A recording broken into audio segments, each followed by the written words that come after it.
মসজিদের বেতন উড়াইতেছি, মাসে টাকা দিতেই চায় না বেড়া। কোন ভাই, এরা যদি মসজিদের টাকা না দেয় তো ইমাম সাহেবের বেতন আছে, খতিব সাহেবের বেতন আছে। তুই ঠিক হয়েছে ছোট ভাই, আয় আজকে যা দেখি। এই ফাহিম ডাক দে।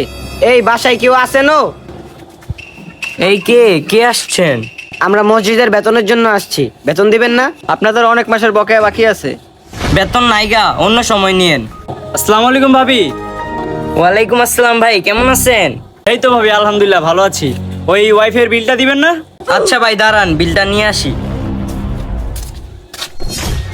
দেখছিস ফাহিম, মসজিদের বেতনটা দিল না, আর ওয়াইফাই বিলটা ঠিকই দিয়ে দিল। হ ভাই, ঠিক কইছেন, এরা মসজিদের বেতনটা দিতেই চায় না।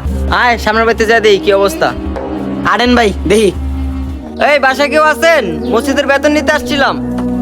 কিসে বাড়ির সামনে এমন চিল্লাচিল্লি করতেছেন গা? চিল্লাচিল্লি করবো না কি করবো? 5 মাস ধরে মসজিদের বেতন দেন না। যান এই মাসে বেতন দিতে পারতাম না, অনেক অভাবে আছি।